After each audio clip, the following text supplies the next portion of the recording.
So my fuel pump's here, but I'm waiting on two fittings because the fuel pump has -8 inlet and outlet, and my current pump has a -10 inlet and a -6 outlet. So I have fitting adapters on that. So I need new -8 to -8 for the new pump, which those should be here within the next couple days. I already ordered them. And until then, all I can do is wait, but should be within the next day or two that those will come. And then we can get back on that E85.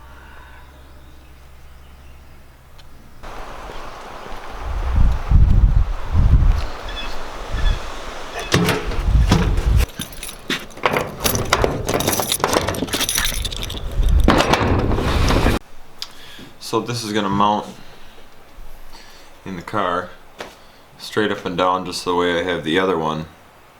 Hopefully, I think this one's gonna be a little bit longer, and I should just be able to drill like 4 holes and run some nuts and bolts through there and use the same factory mounting plate that I already have for my current pump.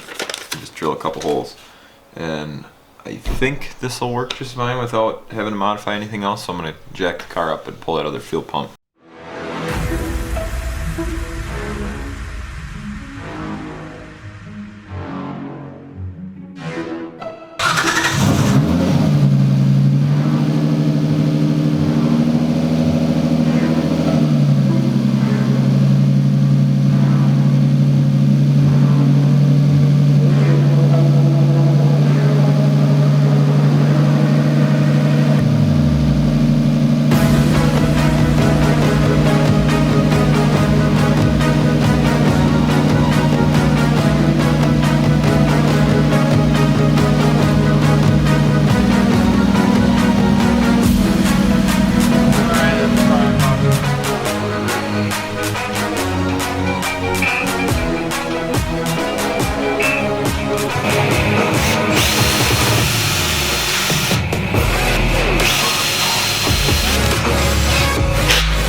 One thing I didn't account for is the bracket on the fuel pump spaces out the line. I gotta hook it up yet, it keeps dumping gas all over me. But the bracket brought the pump closer to the tank, so now my fuel line's too long, so I gotta recut it, and I don't have a fitting on hand, so I just ordered one. And I'm still gonna hook it up the way it is. There's just gonna be slack in this fuel line, which I don't really like, but I might be able to zip tie something up. It's only like an extra inch of slack, but I also ordered a fuel filter fitting, so a fuel filter will mount right on that, and everything should work out okay. Just gotta wait for a few parts now.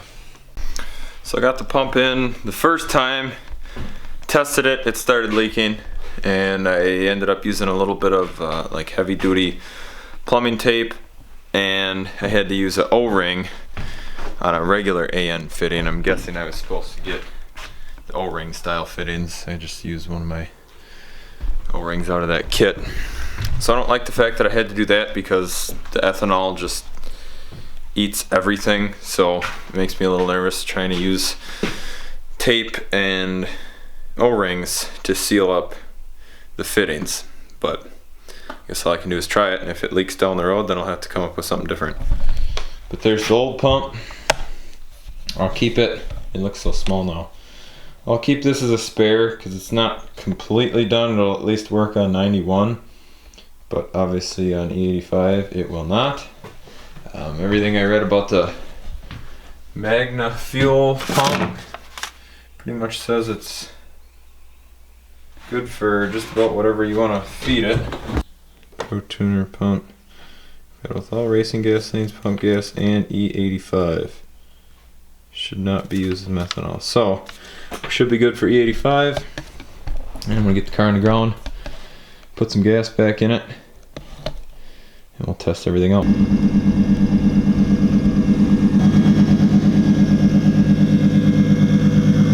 Yeah, that pump's pretty loud. I don't think it's really any louder than I think it's the other one, but oh well. I remember when when that other one was dying, it wasn't this slow. No. I don't know why you wouldn't want to do something with that. Just set it in the glove box or something. Yeah, that thing's pretty loud. So was the other one when it was running with it. Just turn that and then get your hand in there. And, yeah. Oh, I see.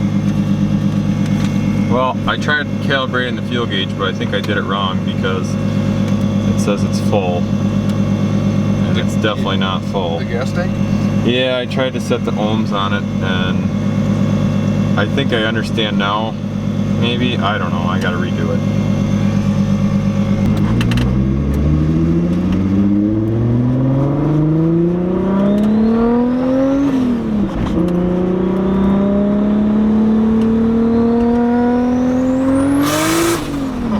That felt good.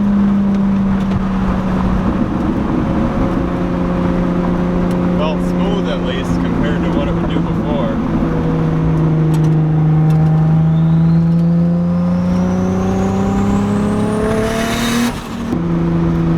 Once we get out to the highway, we'll lay into it a little bit. Should we go by Karen's?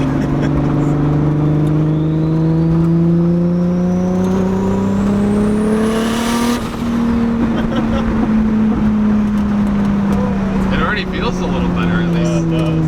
What I remember.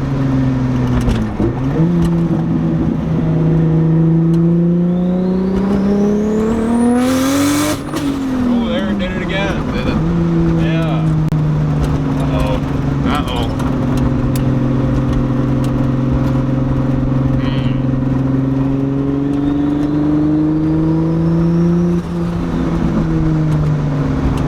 Yeah, there it totally did it. That's Yeah. not good. I'm gonna try going right. That way I can. Actually get on a little bit. Yeah.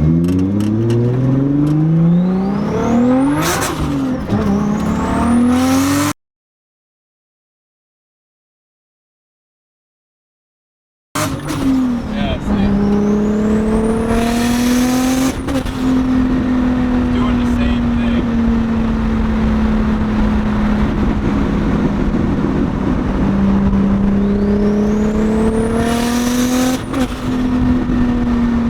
I have no idea.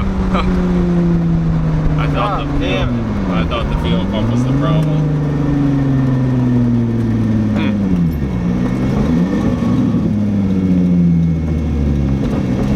Oh, that's frustrating.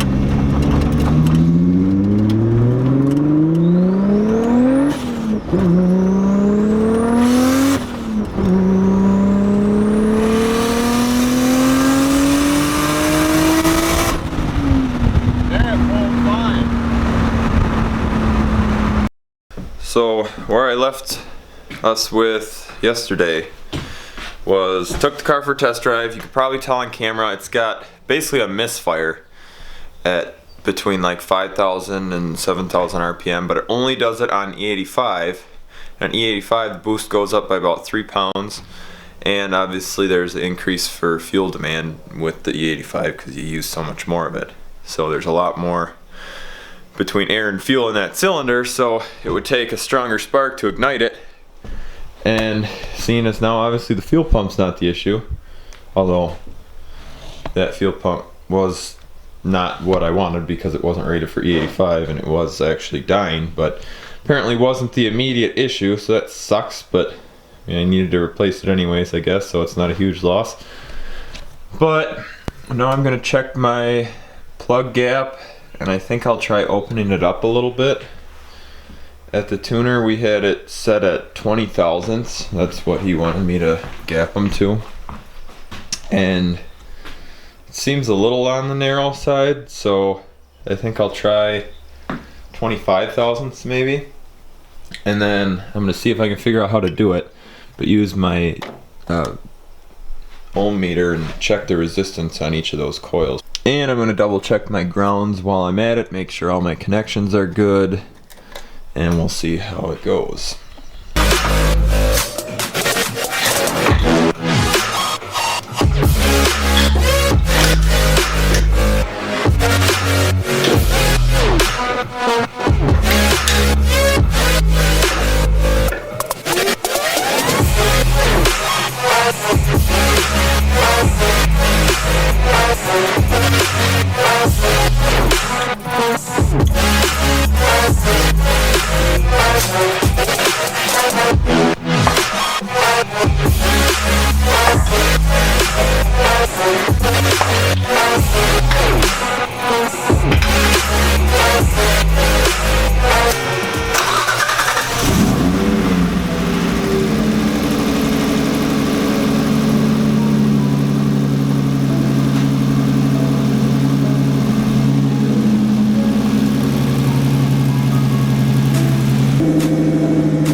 That's a loud fuel pump. I gapped the plugs from 20,000 to 25,000, and I double checked my grounds for the harness lead for the coil packs, and I crimped down the spark plug wires just a little bit where they plug into the coil packs.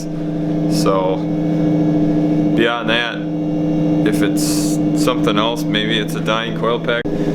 I didn't take them off the bracket, but I just looked at them. I didn't see any cracks or anything like that in the housing for the coil packs. So I don't know, we'll take it for a test drive. I'm just letting it warm up a little bit right now, get it up to normal temperature, and take it for a spin. We'll see. What I think I've figured out is obviously I needed a fuel pump anyways, so kind of sucks that that didn't fix the problem, but we needed it to be replaced because I needed one that was good for E85. This new fuel pump might be a little bit louder than the other one, but whatever. So what I'm finding is it cuts out or misfires, or I think what it's doing is over boosting, and then safety failsafe is kicking in and it cuts everything off, because only in third gear I'm noticing right now, but third gear it'll boost to like 24, 25 psi, and then it completely shuts down and then comes back in within like snap of a finger. And you could probably tell that maybe in one of those video clips. We'll see if it turns out or not.